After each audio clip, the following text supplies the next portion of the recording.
맹공이는 홀로 아이를 안고 병원을 나선 뒤 흔적도 없이 사라졌습니다.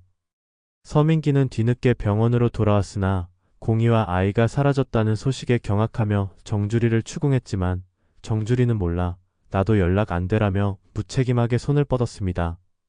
강진아는 그 소식을 듣고도 비웃으며 애초에 그런 여자랑 결혼을 하니까 이 사달이 나는 거다라며 서민기를 자극했고, 서민기는 분노를 억누르며 공이를 찾아다녔으나 그녀는 이미 연락처를 모두 정리하고 잠적한 상태였습니다. 그 사이 강명자는 집으로 돌아온 서민기를 붙잡고 너 정말 인간 맞니? 내 아내가 애 낳고 도망갔는데 강진아 걔랑 왜 근타령이냐? 라며 따귀를 날렸고, 서민기는 억울하다며 난 정말 공이 걱정돼서 미치겠다고 했으나 아무도 그의 말을 믿지 않았습니다. 며칠 뒤 강진아는 기다렸다는 듯이 서민기에게 접근해 이럴 때일수록 서로 의지해야 한다며 은근슬쩍 팔짱을 끼고 심지어 공석에서 일부러 서민기와 다정한 척 연기하기까지 했습니다. 그러던 어느 날 서민기 회사로 한 통의 택배가 도착했는데 그 안에는 갓 찍힌 공이와 아이의 사진이 담겨 있었고, 사진 뒤에는 당신 없는 게 더 평온하다는 쪽지가 붙어 있었습니다. 서민기는 그 자리에서 얼굴이 창백해지며 주저앉았고, 강진아는 그 모습을 보고도 그래도 애는 예쁜 애라며 비아냥거렸습니다. 이후 서민기는 공이를 찾기 위해 전국을 뒤졌지만 공이는 철저히 자신을 숨겼고, 시간이 흐르면서 서민기와 강진아 사이에 묘한 분위기가 퍼지기 시작했습니다. 그러던 중 정주리가 술에 취해 강진아에게 너 솔직히 공이 사라진 거 좋아 죽겠지? 내가 병원 전화까지 가로챘잖아 라고 실토하는 장면을 목격한 강명자가 그 길로 경찰에 제보하며 강진아의 모든 악행이 수면 위로 드러나기 시작합니다.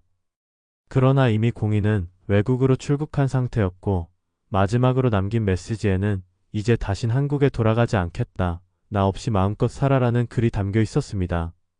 서민기는 그제야 모든 것을 잃었다는 사실을 깨닫고 집에 돌아와 공이와 아이의 사진을 붙잡고 오열했으나 아무 소용 없었습니다. 그 와중에 강진아는 이참에 우리 진짜 시작해볼래요? 라며 서민기 앞에서 당당하게 미소를 지었고, 그 모습을 본 강명자는 참지 못하고 물컵을 던지며 인간이냐? 라고 소리쳤습니다. 하지만 이미 서민기는 멍한 눈으로 창밖만 바라보며 공이가 떠난 자리를 끝없이 후회하고 있을 뿐이었습니다. 그 후로도 맹공이의 흔적은 어디에서도 찾을 수 없었습니다. 출국 기록조차 남기지 않고 감쪽같이 사라진 공이를 두고 서민기는 매일같이 정신줄을 놓은 사람처럼 회사를 빠져나와 거리를 헤맸습니다. 하지만 그럴 때마다 강진아는 끈질기게 서민기의 곁을 지켰고, 이제 와서 뭐 하려고요? 그 여자는 애 딸린 몸으로 어디 가봤자 얼마나 버티겠어요? 라며 속삭이며 점점 그의 사생활에 깊게 파고들었습니다.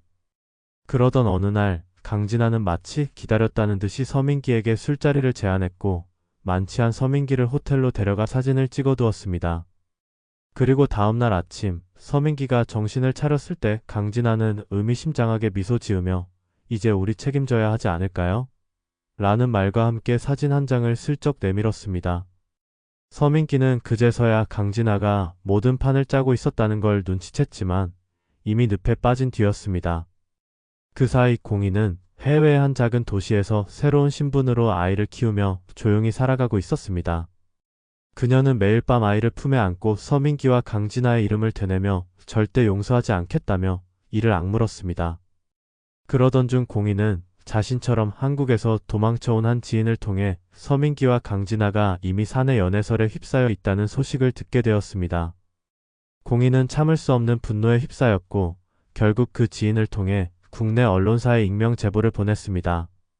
그 제보에는 강진아가 병원에서 공이의 전화를 가로챈 증거, 공이 출산 당시 서민기의 행적, 그리고 호텔에서 서민기와 강진아가 함께 있었다는 정황까지 아주 구체적으로 담겨 있었습니다. 며칠 후 한국은 발칵 뒤집혔고 서민기의 회사는 초토화되었으며 강명자는 분노하며 서민기를 찾아가 내가 사람이냐? 내 아내 애 낳을 때 뭐 했는지 온 세상이 다 안다. 며 멱살을 잡았습니다. 정주리 역시 기회를 놓치지 않고 내가 진작 말렸잖아. 걔 이상하다고. 라며 강진아를 험담하기 시작했고 서민기는 사방에서 몰려드는 비난의 회사를 그만두고 집에 처박혀버렸습니다. 그러나 강진아는 여기서도 놓아주지 않았습니다. 이럴 때일수록 우리 둘이 더 똘똘 뭉쳐야죠. 어차피 맹공이 씨는 안 돌아와요. 라며 능글맞게 웃으며 서민기의 집에 눌러앉기 시작했고, 심지어 강명자에게도 이제 며느리 자리는 비었으니 채워야 하지 않겠냐며 비아냥거렸습니다. 그러나 이 모든 상황을 지켜보던 강명자는 결국 폭발하며 강진아를 집에서 쫓아내고 서민기에게 너 같은 놈은 다시는 내 아들 아니다며 호적파기를 선언했습니다. 그렇게 서민기는 모든 걸 잃었고 공희는 멀리서 그 소식을 들으며 이제 시작일 뿐이야. 당신이 얼마나 더 추락하는지 지켜볼게라고 중얼거리며 날선 미소를 지었습니다. 그리고 얼마 후 공희는 아이와 함께 새로운 이름으로 돌아올 계획을 세우기 시작했습니다. 복수를 위해 그리고 모든 걸 되돌려주기 위해. 몇 달 후 한국으로 몰래 돌아온 맹공이는 철저히 모습을 숨긴 채 서민기와 강진아의 뒤를 캐기 시작합니다. 공희는 우연히 서민기의 회사 앞에서 둘이 다정하게 손을 잡고 나오는 장면을 직접 목격했고 그 순간 핏줄이 서늘해지며 분노가 치밀어 올랐습니다. 애 아빠라는 사람이 저 지경인데. 좋겠다. 둘이 세상 다 가진 것처럼 웃고 다녀서 라며 이를 악물고 사진을 찍어 증거를 남겼습니다. 공희는 그동안 쌓아둔 모든 자료를 묶어 서민기의 회사 이사회에 익명으로 폭로했고 사내 불륜, 근무 시간 중 유흥, 공금 유용 의혹까지 터지며 회사는 발칵 뒤집혔습니다. 이사들은 서민기를 소환해 내가 사람 새끼냐? 며 호통을 쳤고 결국 서민기는 대표직에서 끌어내려졌습니다. 강진아는 이를 수습하려다 데려 뒷조사를 당했고 회사 비밀 자료를 빼돌려 경쟁사에 넘긴 정황까지 드러나면서 경찰 수사를 받게 됐습니다. 강진아는 체포되기 직전까지도 서민기에게 우리 둘이 끝까지 가자고 했잖아. 지금 나 혼자 당할 순 없지.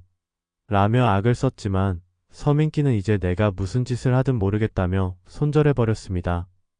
결국 서민기는 모든 걸 잃고 집에도 들어가지 못한 채 차 안에서 생활했고 언론에선 불륜으로 몰락한 재벌 2세라며 매일같이 조롱 기사와 방송이 쏟아졌습니다. 그 와중에 강명자는 맹공이를 수소문하기 시작했고 우연히 공희와 아이가 함께 있는 모습을 목격하고선 눈물을 흘렸습니다. 공희야, 내가 다 잘못했어. 돌아와 주라.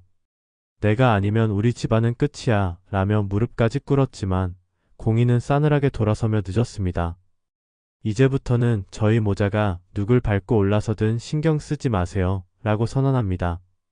공희는 조용히 복수를 마무리하고 아이와 함께 새 삶을 시작하려 했지만 서민기는 모든 걸 잃고 술에 취해 맹공이의 집 앞까지 찾아와 대문을 두드리며 공희야, 제발 한 번만 우리 다시 시작하자며 오열합니다. 그러나 공희는 커튼 너머로 그 모습을 바라보며 단호하게 경찰에 신고했고 여기 불법 침입자야. 당장 좀 데려가 주세요 라고 차갑게 말합니다. 그렇게 맹공이는 철저히 모든 걸 끝내고 아이를 꼭 안은 채 미소 지으며 속삭입니다. 이제 진짜 평화를 찾을 시간이야. 이 뒤에 이어질 예상 줄거리는 구독과 알림 설정을 통해 확인해주세요. 좋아요는 드라마 영상 제작에 큰 힘이 됩니다.